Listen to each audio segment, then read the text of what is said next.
Encontros PNAID 2023. O maior evento português de investidores da diáspora tem encontro marcado com a lusofonia nos dias 14, 15 e 16 de dezembro, em Viana do Castelo. Venha conhecer e fechar negócios no encontro do Programa Nacional de Apoio ao Investimento da Diáspora 2023.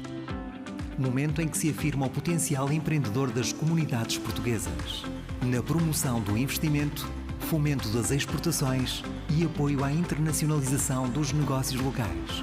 Na edição deste ano, destacamos as oportunidades de investimento na economia azul, energias renováveis e sustentabilidade. Venha conhecer as políticas, programas, prioridades e oportunidades de investimento no nosso país, com uma atenção muito especial para os territórios de baixa densidade. Inscreva-se em www.encontrosdiaspora.pt. Muito bom dia, bem-vindos a esta segunda parte da Ordem de Trabalhos da manhã destes Encontros PNAID de 2023 e para abordar agora a questão da economia azul, a economia do mar na agenda nacional e dos territórios. E para nos ajudarem a compreender melhor do que se trata, temos aqui connosco António Sarmento, Prémio Personalidade Mar Sustentável, Agenda 2030 Economia do Mar de Viana do Castelo, o coordenador Miguel Marques, ali naquela ponta, e o Sr. Secretário de Estado do Mar, José Maria Costa. Vale a pena referir que estamos em Viana do Castelo e tem sido um concelho muito ativo neste processo da economia do mar, com o desenvolvimento de um conjunto de projetos e também para lançar o debate e aquilo que será dito nas intervenções iniciais, gostaria de referir alguns números e dizer que em Portugal a economia do mar é a terceira maior área económica, representa 5,1% do PIB, 5% das exportações nacionais e cerca de 4% do emprego. Mas prevê-se que em 2030 as exportações atinjam os 40%. Para chegarmos lá é preciso efetivamente o contributo de muitos investidores e também aquilo que os investigadores podem avançar. E por isso, sem mais demoras, eu pedia já ao professor António Sarmento, que foi vencedor do Prémio Personalidade Mar Sustentável, como já referi, mas que é também professor do Instituto Superior Técnico e fundador e assessor da VAVEC Offshore e é um pioneiro no estudo da energia das ondas, para se dirigir ao público e para fazer a sua intervenção. Muito obrigada.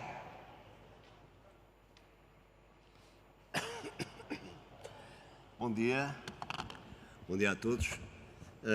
É com muito prazer que estou aqui hoje. Na minha apresentação vou tentar dar algum enquadramento àquilo que estamos a falar nesta sessão e na próxima sessão, portanto, as energias renováveis com base oceânica.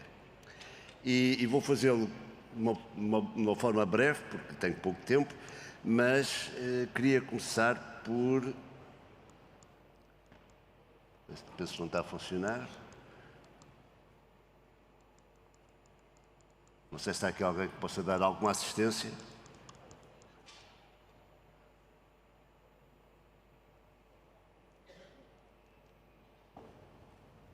Veja lá. É aqui? Então, sim, senhor. Pronto. Muito bem. Então, vou falar muito rapidamente do EIVEC, porque é a instituição a que pertenço e que, de facto, que criei há 20 anos. Precisamente para referir isto, há 20 anos tivemos a noção de que isto seria uma área de futuro. E, portanto, ao criar este centro, um centro que agrupou diversas empresas, temos vindo a focar basicamente, inicialmente na área da energia das ondas, mas mais recentemente, sobretudo na área da energia eólica offshore e abordando três áreas diferentes. Uma área ligada à economia e ao desenvolvimento de negócio, uma área ligada ao ambiente marinho e aos processos de licenciamento e uma área ligada à engenharia e à logística offshore. Tivemos praticamente todos os projetos relevantes em Portugal de demonstração de tecnologia. No caso do Windfloat, que iremos falar a seguir, desde 2007, desde o seu início. Outro projeto que também iremos falar a seguir é o caso da Core Power. Também tivemos praticamente desde o início com a empresa, e portanto continuamos a trabalhar com eles. E temos feito muitos outros estudos, nomeadamente estudos chamado de secretária.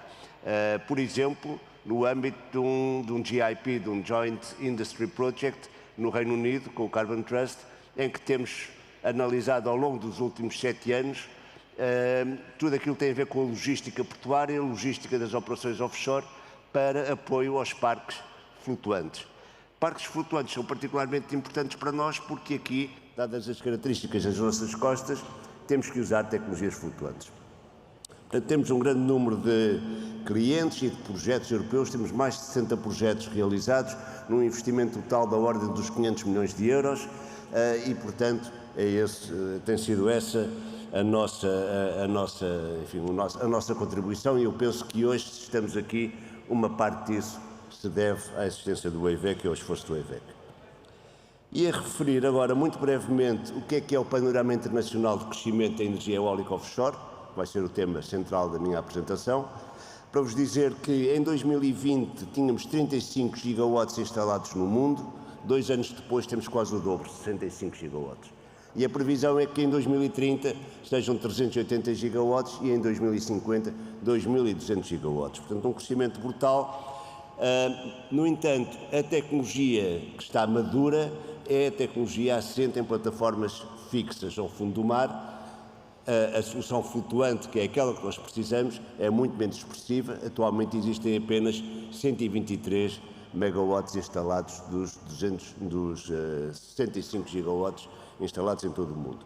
Um fator muito importante, o maior investidor nesta área é a China, com 50% do investimento realizado.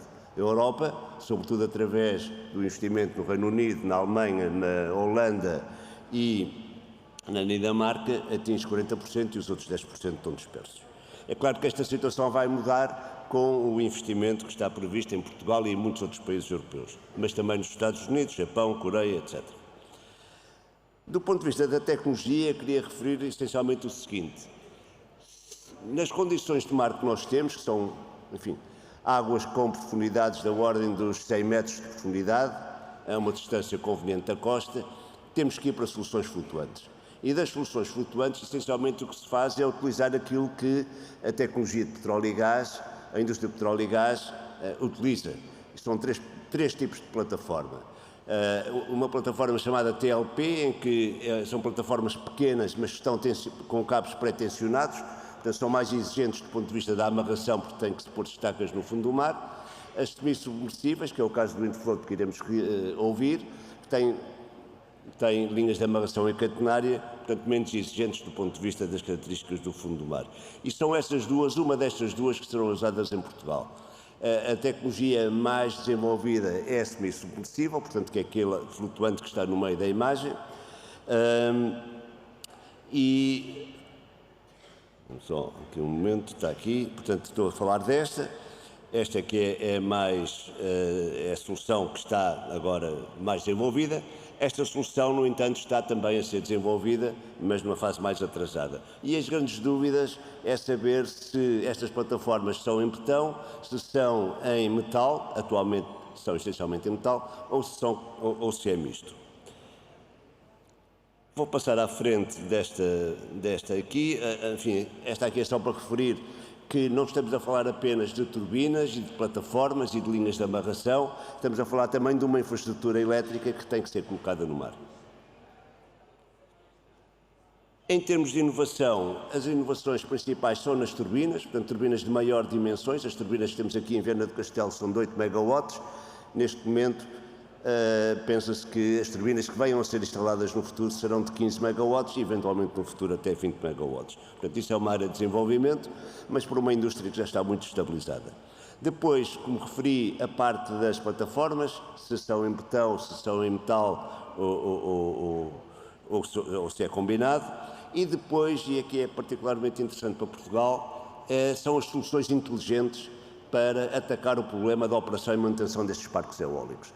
25% do custo final da energia eólica são custos de operação e manutenção. Portanto, qualquer investimento que se faça na redução desses custos tem um retorno muito interessante e é uma indústria que está muito menos estruturada do que aquela relativa às plataformas e às turbinas. E uma outra área de investigação e de inovação é a utilização multiuso do espaço. Isto é, a possibilidade de, no parque eólico, ter atividades de aquacultura de peixe ou de algas, ou aproveitamento de energia das ondas, etc. É uma solução possível, mas mais complexa do que parece à primeira vista. Portanto, há um esforço de inovação que vai ter que ser feito para que isto possa ser atingido. Queria agora referir brevemente o impacto enfim, o desafio que este programa de 10 gigawatts, que já foi anunciado e que o Sr. Ministro referiu há pouco, como sabem, houve um grupo de trabalho que identificou uma série de áreas para a instalação de parques e este programa tem, de facto, um conjunto de desafios. E os principais desafios, os mais difíceis, em meu entender, são aqueles que têm a ver com o investimento, portanto, com a infraestrutura, quer nos portos, quer na rede elétrica, quer na rede elétrica offshore, quer na rede elétrica em terra. E depois, tudo aquilo que tem a ver com a cadeia de fornecimento, nomeadamente a dificuldade que eventualmente possa haver no fornecimento de componentes, das turbinas, etc. Em termos ambientais, eu não creio que haja grande dificuldade. Atualmente há 7.000 turbinas instaladas em todo o mundo. Portanto, nós conhecemos bem quais são os impactos ambientais dessas turbinas e conhecemos as medidas de mitigação e a sua eficácia. Um aspecto importante é a questão do apoio público, ou seja, em particular dos conflitos de uso com as pescas, que será o aspecto mais dominante, e depois a questão das políticas públicas, que começam nas condições dos leilões que sejam apresentados, nas condições de fornecimento de energia elétrica à rede, mas também nas condições que apoiem a indústria nacional a desenvolver-se. Finalmente, queria-vos falar do impacto que estas medidas vão ter. Estamos a falar de produzir cerca de 70% da energia que consumimos hoje. Estamos a falar numa poupança de divisas com a compra de gás natural que representa cerca de 20% do nosso serviço de dívida anual. Estamos a falar em poupar 30% da totalidade dos gases com efeitos de estufa emitidos hoje. Estamos a falar de criar à volta de 90.000 postos de trabalho. Isso representa 160% de todos os postos de trabalho que existem nos setores da eletricidade, do gás e da água. Estamos a falar em investimentos da ordem de 5.000 milhões de anos, que representam cerca de 80% daquilo que é a nossa capacidade de atrair investimento estrangeiro em Portugal. Uma breve palavra sobre custos. Os custos até 2020 eram altamente promissores, com valores inferiores ou da ordem de grandeza daquilo que era a produção por meios convencionais. No entanto, a guerra da Ucrânia, em cima daquilo que foi o stress provocado pela pandemia, veio a agravar significativamente a situação e alguns dos projetos que foram licenciados ou que foram atribuídos, as empresas que os receberam já desistiram deles. Em 2023, vários leilões que foram lançados no norte da Europa ficaram vazios, porque os preços não eram suficientemente convidativos e isso levou a que alguns dos leilões que foram lançados, entretanto, tenham sido com preços claramente acima daquilo que eram as expectativas. Portanto, há aqui um desafio económico em termos do custo de produção de energia, que é aqui, se calhar, o que é mais difícil. E damos por concluída a intervenção, muito obrigado. professor. Fico por aqui. Exatamente. Muito obrigada. Explicações importantes sobre as inovações ao serviço das offshores eólicas e também deixar-nos ficar aqui algumas dúvidas e alguns alertas para os níveis de investimento e para o apoio público a estes investimentos. Eu dou agora a palavra a Miguel Marques, que é o coordenador da Agenda do Mar 2030 para Viana do Castelo, uma agenda que integra diferentes eixos e sobre os quais nos vai falar. Tenha a palavra. Bom dia a todos. A primeira palavra é uma palavra de agradecimento pelo convite, de saudação ao Sr. Secretário de Estado do Mar e nesta saudação saudar os meus colegas membros do painel, os senhores convidados aqui presentes e também através do digital que nos estão a assistir. Nesta minha primeira intervenção desta manhã, ela é dedicada à agenda da economia do mar de Viana do Castelo. depois de mais de 20 anos a percorrer o mundo e a perceber o que melhor se faz na economia do mar, incumbiram-me com a missão de coordenar esta agenda. E eu queria dar duas mensagens iniciais. A primeira, reconhecer publicamente e saudar os líderes da economia do mar de Viana do Castelo, que são referência a nível internacional em muitas matérias, desde logo pelo que o amigo António aqui apresentou, mas muito mais, e verão nos pilares que vos apresentarei nesta agenda da economia do mar 2030 de Viana do Castelo. Nessas viagens internacionais também me cruzei com a diáspora, da mesma forma que aqui saúdo publicamente os líderes da economia do mar de Viana do Castelo, tenho que reconhecer que também na economia do mar, na Ásia, na Europa, na África, nas Américas e na Oceania, há portugueses do melhor que se faz no mundo. Esta primeira mensagem de saudação tem também uma segunda grande mensagem, que é de convite. Convite é essa diáspora que faz bem no mundo a investirem em Portugal na economia do mar e em particular em Viana do Castelo. E um convite também aos líderes da economia do mar de Viana do Castelo, que acolham esse investimento e que também beneficiem através de ganhos mútuos da vinda de mais investimento para Viana do Castelo. Então, qual é o menu possível de investimento em Viana do Castelo e em Portugal? Não vou elaborar muito mais sobre o que o António disse sobre as energias renováveis offshore. São um mundo de inovação, mas também são um mundo de presente. Porquê? Porque em Viana do Castelo existiram pioneiros que têm a flutuar os primeiros equipamentos do mundo de produção de energia eólica. Os primeiros equipamentos do mundo de produção de energia eólica. Então, por que não, na Agenda da Economia do Mar 2030 de Viana do Castelo, após termos ouvido cerca de 50 líderes aqui da cidade e da região, Viana ter a ambição de ter um Centro Tecnológico Internacional de Energias Renováveis Offshore.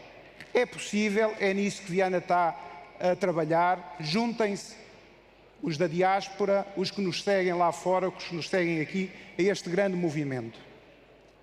Um segundo ponto muito importante é a Plataforma Integrada de Desenvolvimento Sustentável de Aceleração da Inovação Azul, ancorada no Porto Marítimo. Não se consegue fazer desenvolvimento da economia azul em nenhum sítio no mundo sem um porto que entenda que é o grande hall, é o grande centro de acolhimento de tudo o que se faz no mar. Quando o mar está alteroso, tem que haver um porto seguro. E então esse pensamento também está vertido na agenda. Viana do Castelo quer um porto que tenha um conceito moderno de porto, quer uma plataforma integrada. Há trabalho que está a ser feito nesta matéria e vão existir investimentos futuros que estão já na calha. Dos 6 pilares estratégicos, existe também a alavanca da reindustrialização azul através da construção, reparação e conversão naval. Sim, Viana do Castelo gosta de ter construção naval no seu centro urbano. É muito difícil dizer isto em muitas das metrópoles do mundo. Mas Viana provou, se quiserem, tem aqui o navio Gilianes e tentem perceber melhor como é que Viana conseguiu tirar da sucata um navio e fazer dele a sua grande referência à chegada à cidade. Como quarto ponto dos eixos estratégicos da agenda, temos um destino de excelência de experiências náuticas sustentáveis de alto valor acrescentado, uma aliança entre a natureza, tecnologia, turismo, recreio, desporto, educação, literacia e cultura. Nos painéis anteriores, alguém disse, Viana tem sido uma cidade que consegue aliar a tradição com a modernidade. Viana tem sido um centro de atração turística do norte do país e do país como um todo. Viana utiliza a sua tradição nesse sentido, que é uma tradução que em si também tem muita diáspora de séculos e séculos de navegações.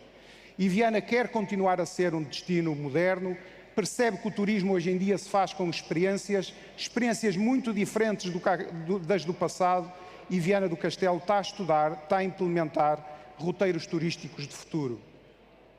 Os últimos 2 pontos dos 6 eixos estratégicos. Será que Viana vai conseguir ter este salto industrial na economia azul protegendo o ambiente? nós queremos, Viana quer, e por isso também quer ser uma maternidade de vida marinha com aquacultura e pescas sustentáveis na Foz do Rio, no Rio e no Oceano Próximo.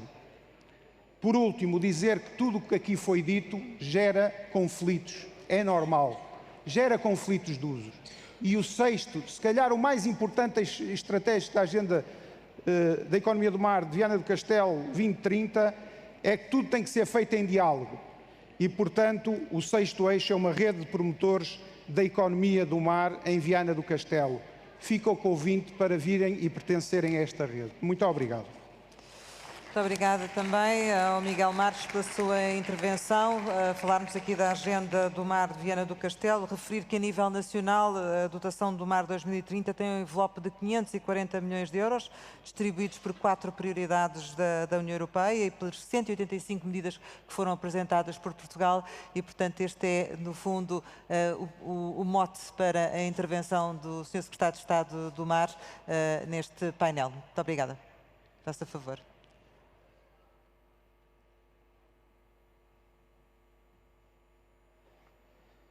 Muito bom dia a todos. Naturalmente, cumprimentar os meus colegas de painel, portanto, e felicitar também pelas apresentações. Cumprimentar também os senhores vereadores da Câmara Municipal de Viana do Castelo, o Sr. Presidente da Assembleia, os meus colegas, caros amigos da diáspora. Dar apenas 2 ou 3 notas, como já aqui foi dito, a economia do mar em Portugal tem um valor de cerca de 5%, é responsável por 4,9% daquilo que é a sua capacidade de emprego, mas também de cerca de 5% nas exportações. Aquilo que nós vimos e aquilo que tem sido o trabalho que o Governo tem feito relativamente à economia do mar, prende-se muito com a Agenda Nacional para a Economia do Mar. E nesse sentido, e fruto também daquilo que tem sido o trabalho que Portugal tem feito do ponto de vista da sua internacionalização, eu gostava de fazer uma referência muito importante à realização da segunda Conferência dos Oceanos, que decorreu o ano passado em Lisboa, porque ela teve um efeito transformador e mobilizador, não só para as questões do Objetivo 14 da sustentabilidade e da conservação, mas acima de tudo para a importância que a economia do mar sustentável pode ter naquilo que é o objetivo que todos nós temos e que agora na COP também ficou marcada, não só da descarbonização, do aumento daquilo que é o aumento da proteína, como a Sra. Ministra da Alimentação e da Agricultura teve também a oportunidade de dizer, mas também a importância que tem no transporte marítimo, em particular naquilo que é o green shipping.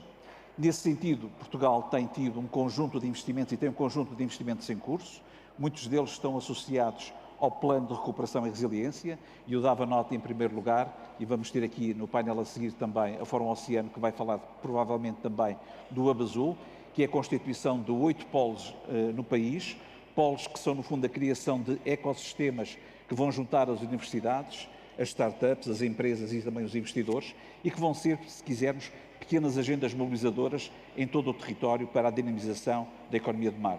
Temos também um aspecto muito importante, que é a sustentabilidade da pesca e também da descarbonização, não só através do Plano de Recuperação e Resiliência, mas também com a introdução do Mar 2020 e agora com o Mar 2030, e acima de tudo também aquilo que é o trabalho extraordinário e a evolução que está a ter também neste momento a aquacultura, não só a aquacultura onshore, mas a aquacultura offshore, com experiências muito interessantes, mas acima de tudo a Portugal a posicionar-se como um país produtor, mas acima de tudo também um país de conhecimento e de inovação. Outro aspecto relevante que eu gostava de dar nota é do conhecimento e da inovação. O professor António Sarmento teve aqui a oportunidade de dar nota do trabalho que a OIVEC está a fazer há 20 anos, mas eu gostava de estender a excelência deste trabalho que tem sido feita nos nossos centros de investigação, nas nossas universidades. E hoje é muito importante esta relação e esta rede, mesmo na rede da diáspora. Nós hoje temos um conjunto de investimentos que estão a ser feitos em Portugal e temos também uma rede de parcerias internacionais em que são instituições portuguesas que estão a liderar projetos muito importantes, não só a nível europeu, mas a nível internacional. Por último, gostava também de dar nota que, relativamente àquilo que são os setores mais estratégicos e aqueles que se prevê em todos os estudos internacionais serem lançados nos próximos anos, um deles tem a ver com a descarbonização e com as energias renováveis oceânicas, que o professor António Sarmento já aqui falou, e a importância que isso tem para o nosso país. E gostava também de recordar que, em setembro do ano passado, o Governo criou um grupo de trabalho esse que fez o mapeamento de todas as áreas portuárias nacionais, que fez a identificação também do recurso de vento, onde é que se poderiam localizar os melhores pontos para também essa fixação e esse aproveitamento, mas também daquilo que se pretende da criação de valor. E este é um trabalho importante, que é o trabalho que foi feito e que tem sido referenciado por muitas organizações internacionais e que tem trazido também manifestações de interesse muito relevantes. O Governo abriu as manifestações de interesse, que já fecharam, e tivemos 50 empresas que apresentaram, ou melhor, se quisermos, 50 consórcios que apresentaram manifestações de interesse para Portugal nestes domínios da economia, da energia renovável e também do seu aporte para a economia nacional. Esta é uma área de facto importante.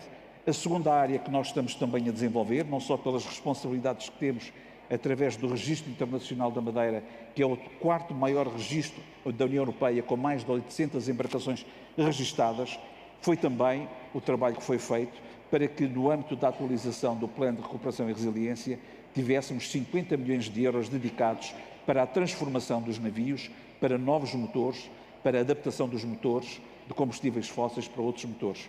Está neste momento em preparação, já está em sede da estrutura de missão do PRR, a proposta de aviso para sair ainda este ano.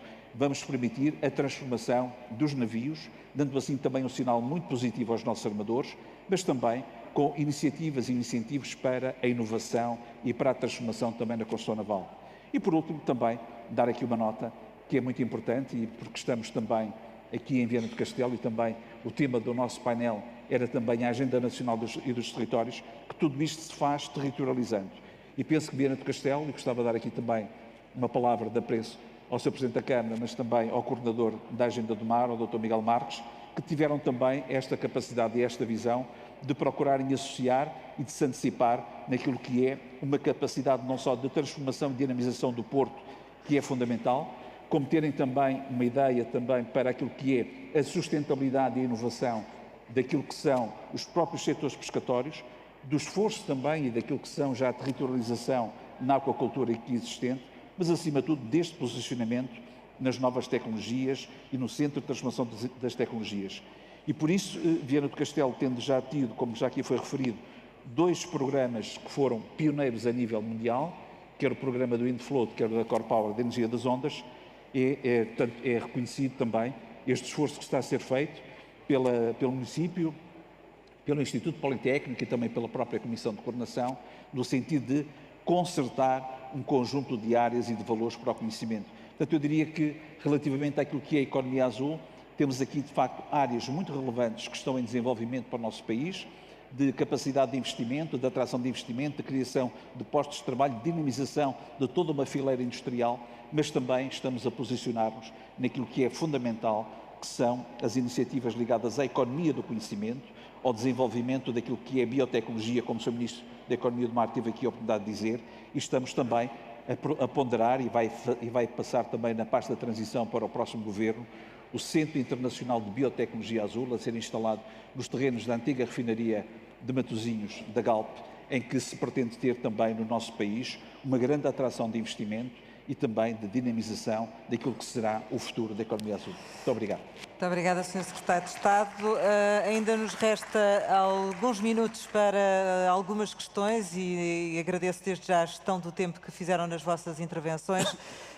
E eu começava precisamente, Sr. Secretário de Estado, por lhe perguntar o seguinte: estes investimentos na área da economia azul são investimentos avultados, que visam todo o território, mas será que não corremos aqui o risco de ter um desenvolvimento também a 2 velocidades, ou seja, de nem todo o território estar com o mesmo desenvolvimento, com a mesma perspectiva de crescimento, como temos aqui o exemplo de Viana do Castelo, ou seja, como é que se consegue criar essa homogeneidade e qual é a estratégia que existiu para que de norte a sul haja efetivamente um integrado desenvolvimento da economia do mar?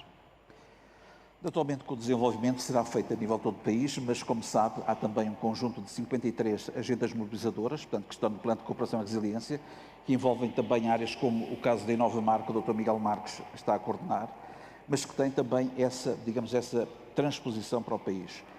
Naturalmente que na área da economia do mar nós vamos ter que apostar naquilo que são também alguns polos, não poderemos ter em toda a extensão do país, portanto teremos que ter esses polos de desenvolvimento associados também aos clusters já existentes, aquilo que são também o trabalho e o desenvolvimento do ponto de vista tecnológico, mas se conjugarmos todas as áreas de economia, desde o agroalimentar, da aeronáutica, da saúde, por exemplo, do setor automóvel ou dos novos materiais, nós verificamos que há uma perspectiva para o país e que, no fundo, aquilo que foi a grande aposta das agendas mobilizadoras foi de mobilizar todo o país, todo aquilo que é o conhecimento, tudo aquilo que é a inovação que está a ser feito, quer nas universidades, quer nos politécnicos, quer nos centros de inovação, associando as empresas. A economia Mas há uma estratégia, digamos, para determinada zona, determinados investimentos ou não? Naturalmente que sim, repare, e esse foi o trabalho que o grupo de trabalho fez, foi de identificar aquilo que seriam as áreas portuárias que teriam, digamos, capacidade e teriam dimensão também para estes novos investimentos. Nem todos os portos do país têm capacidade de batimetria, ou seja, de fundos, para poderem alocar as novas plataformas que vão ser construídas, mas nem todas as áreas de construção naval, portanto, terão essa possibilidade de construção. Por isso, há setores que podem ter aqui uma redinamização. Estamos a falar, por exemplo, do porto da área de Setúbal, portanto, com a Lisnave e com a Etermar, portanto, que tem de facto aqui uma aposta importante. Viana do Castelo está também selecionada como uma das áreas de apoio para a construção dessas mesmas infraestruturas, até porque tem aqui também um conhecimento associado com a STCI, mas toda a componente e é toda a fileira de metalomecânica, mas depois há, como o Sr. Ministro referiu, há uma indústria de cabos, há uma indústria de eletrónica, há um conjunto de sensores, enfim, se nós verificarmos em cada plataforma, nós temos um mundo de tecnologia lá instalado que podem ser associados. Agora, há polos que têm que ser referenciados e que temos que ter também essa capacidade. Diria que estamos em que patamar desse desenvolvimento que pretendem atingir? Em que patamar é que estamos? Numa escala de 0 a 10? Repare, nós estamos num patamar bastante avançado, certo. Não só do ponto de vista do conhecimento daquilo que são da tecnologia da metalomecânica, e basta dizer que 2 das 3 plataformas que estão na costa de Viana do Castelo foram construídas a nível nacional, portanto foram construídas em estaleiros nacionais. Temos também aqui uma capacidade já instalada da instalação e todos os sistemas de eletrónicos e todos os sistemas de computação de serviços associados ao projeto da Windfloat, mas naturalmente vamos precisar, e esse é o objetivo, que é de atrair, e repare, quando se pensou neste processo do lançamento dos 10 gigawatts, uma das ideias que esteve sempre presente foi de atrair para Portugal investimento e também inovação.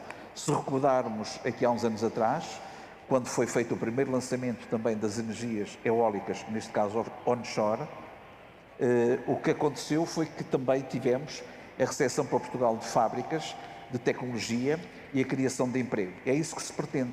É, no fundo, seguindo aquilo que foi um bom modelo de desenvolvimento do passado, na captação das energias renováveis e do desenvolvimento de um cluster de conhecimento, que possamos ter também, nas offshore, esse mesmo conhecimento associado às novas tecnologias. Professor António Sarmento, em que medida é que tem sido possível passar o conhecimento à prática e encontrar investimento e financiamento para o fazer, há necessidade certamente de recorrer a financiamento público, mas também o interesse dos privados em avançar? Eu penso que o interesse dos privados foi agora ilustrado pelo Sr. Secretário de Estado, quando há 50 empresas que declaram, consórcios que declaram interesse nos leilões que vão ser anunciados ou que vão ser concretizados ao longo do próximo ano. Mas também há concursos, como referiu, de eólicas que têm ficado vazios, claro. não é? Esse eu acho que é o grande desafio e é um desafio ao qual ninguém consegue dar uma resposta cabal. Como eu disse, houve um acréscimo de custos brutal no último ano e meio e, portanto, não é claro ainda qual é a evolução dos custos a partir de hoje. Sabemos que eles estão muito mais caros. Sabemos que isso é produzido por um stress grande da cadeia de fornecimento e também do custo de capital e ninguém sabe quantos anos é que vamos ter que esperar para que se retomem os custos que eram praticados há um ano e pouco atrás. Não é? Certamente. Portanto, eu acho que esse é o grande desafio, é como é que lidamos com isso e penso que tem que ser lidado com alguma inteligência, isto é, daí a necessidade de verbas comunitárias, por exemplo, não é? Sim. Seguramente, mas isso a Comissão Europeia está muito atenta a isso, através do Banco Europeu e de vários fundos que existem. Eu penso que se tem que manter esta ambição, eventualmente tem que se adaptar o ritmo a que ela é concretizada. Isso será um desafio, eventualmente, para um próximo governo, mas, enfim, pode já dar uma dica, Sr. Secretário de Estado. Esta questão que o professor Sarmento levantou é uma questão importante e estratégica, por isso também houve a preocupação por parte do Governo de fazer esta manifestação de interesse. No fundo, aquilo que vai haver, portanto, em janeiro, na primeira quinzena de janeiro, vão ser feitas reuniões, portanto, com todos os promotores, precisamente para nos inteirarmos daquilo que são as expectativas, quais serão também as modalidades, se é o modelo centralizado, se é o modelo descentralizado, qual é o tipo de investimentos que estão, digamos, a prever. E também houve uma outra medida que foi tomada, que foi o faseamento, portanto, dos lotes, dos concursos, para até 2030 serem faseados. Isto porquê? Porque nos permite ter uma curva de aprendizagem também nos próprios equipamentos. Hoje já, por exemplo, turbinas de 18 megawatts a serem instaladas no mar, quando as turbinas que estão aqui, por exemplo, ao largo de Viana do Castelo, têm 8 megawatts.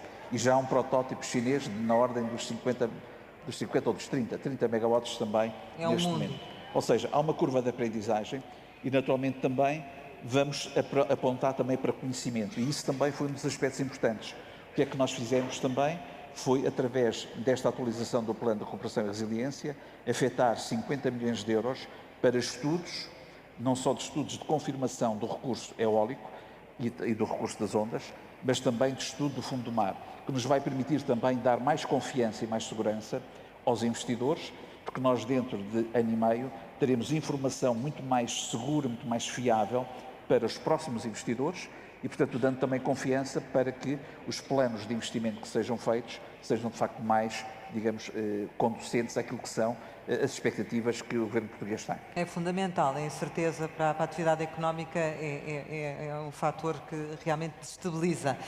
Miguel, relativamente à experiência de Viana, quais é que têm acabado por ser alguns obstáculos que de vez em quando não permitem que a situação se desenvolva conforme vocês gostariam, até porque estamos a viver uma conjuntura económica que não é a mais favorável, não é? Muito obrigado pela pergunta. Eu vou falar apenas como estudioso das questões do mar, que Certamente. é esse o único chapéu que tenho quando estou a falar. E nessa matéria dizer que, primeiro, Viana tem sido muito diferente de outras regiões do mundo. Tem querido dialogar firmemente, porque existem conflitos, e é fundamental que eles venham para a mesa, sejam debatidos antes e não depois. É um processo que não é fácil, aquilo que eu tenho observado é que tem acontecido e tem-se sempre dado passos em frente. Às vezes as coisas estagnam e aqui em Viana isso não tem acontecido. Mas eu queria alertar para a importância do diálogo, não só relativamente ao que analisamos no presente, mas também a necessidade de um diálogo intergeracional. No mar o tempo corre de maneira diferente. Um investimento de milhões agora é um investimento para 50 anos, para 30 anos. É fundamental trazer as novas gerações, até porque Viana fez um grande investimento há 10 anos atrás, ou há mais de 10 anos atrás, de oferecer gratuitamente a todos os cidadãos que estão na escola primária e secundária a possibilidade de aprenderem a nadar, velejar, surfar, fazer remo, fazer canoagem, gratuitamente. Há muito poucos países no mundo, lembro-me eventualmente do Mónaco que conseguiu fazer isso. Viana faz isso há 10 anos, o que significa que tem gente já a entrar na universidade, a terminar os cursos e que necessita de oportunidades. E, portanto, a oportunidade está aí. Se houver investimentos em diálogo entre todos os interesses presentes, mas também o interesse futuro de conseguirmos dar colocações aos nossos jovens, não tenho dúvidas que Viana continuará a ser um exemplo de referência também aqui em trazer os jovens para a equação. E como professor universitário devo dizer que vejo nos meus alunos de várias áreas preocupações em saber qual é que vai ser o dia da manhã em termos de emprego. Portanto, é necessário investir, é necessário não ter medo de dialogar e trazer os problemas para a mesa, mas não parar, avançar. Evitar que, no fundo, a mão de obra qualificada nacional vá para o estrangeiro, e bem sabemos, porque temos certamente aqui nesta sala muitos portugueses que saíram de Portugal e estão a trabalhar no estrangeiro, com a perspectiva, que é isso que estes encontros do PNAD querem, de voltar e de fazer os seus investimentos. E também tentar atrair o talento das novas gerações da diáspora, que também sinto que é uma necessidade que as atuais gerações têm, de continuar a passar a mensagem de Portugal às novas gerações, e um dos caminhos pode ser esse, empregar em Portugal jovens que estão na diáspora. Certamente, e isso seria tema já para um outro debate. Eu agradeço a todos a vossa participação. Temos de concluir e fica assim terminado. Muito obrigado. Muito obrigado.